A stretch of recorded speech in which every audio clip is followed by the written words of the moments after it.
Olha, o rei do estado mínimo lá no Rio Grande do Sul, o rei da terceira via, o queridinho da terceira via, dos liberais, quer privatizar tudo, o estado tem que ser pequeno, tem que diminuir o tamanho do estado, diz o Eduardo Leite.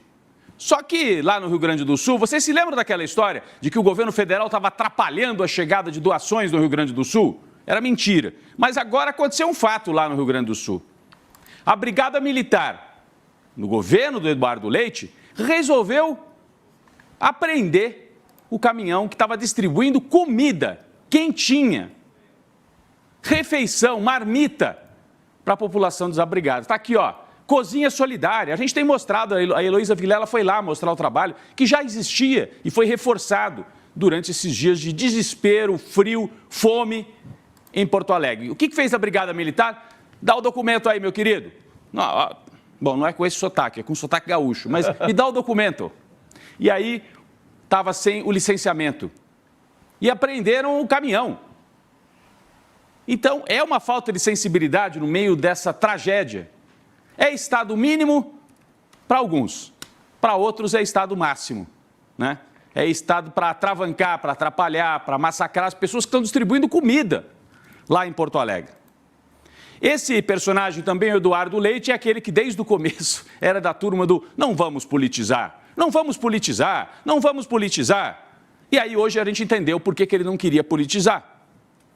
O Eduardo Leite fez uma confissão pública numa entrevista para a Folha de São Paulo.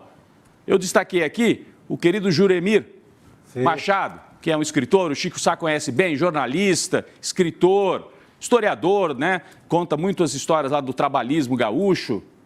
E ele escreve, o Juremir, jornalista lá do Rio Grande do Sul, confissão. Estudos alertaram, mas o governo do Rio Grande do Sul tinha outras agendas.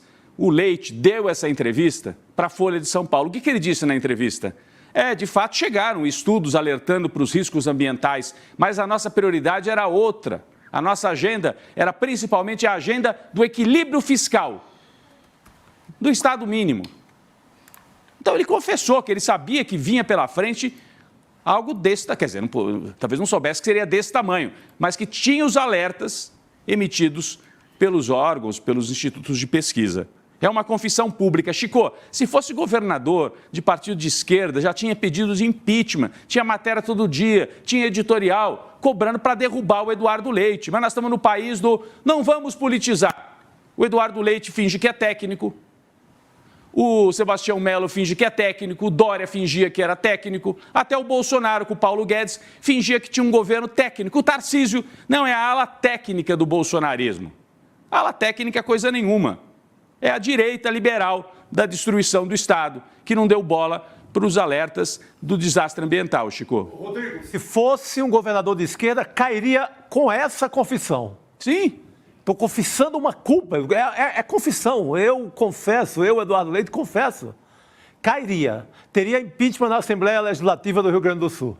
Pois é, mas ele segue a ser tratado, Gabi e Chico, como uma espécie de estadista da terceira via.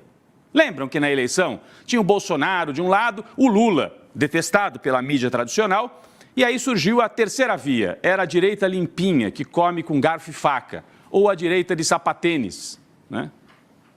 E o Eduardo Leite era o preferido na imprensa, disputou com o Dória, né? O Dória passou um rolo compressor, até ganhou a disputa interna do PSDB, mas na imprensa o Eduardo Leite era o preferido e pelo jeito continua a ser. Não sei quais são os compromissos. O que aproxima o Eduardo Leite desta mídia? Eu sei que ele é bancado por empresários, pelo agro, pela turma do tem que diminuir o tamanho do Estado. Essa é a turma que banca o Eduardo Leite. E na hora que tudo dá errado, ele corre para Álvares e Marçal, que é a empresa onde o Sérgio Moro também buscou abrigo quando perdeu o emprego como ministro. É a mesma empresa. Mesmo endereço. Empresa de consultoria internacional, aliás, mais voltada para questões jurídicas. O que a Álvares Marçal vai ajudar o Eduardo Leite depois de uma tragédia dessa? É a terceirização do Estado. Eles estão privatizando a tragédia e a solução para essa situação terrível. É uma direita liberal. O Eduardo Leite, se não tivesse no meio dessa tragédia, tenho certeza que estaria lá naquele jantar com o Luciano Huck.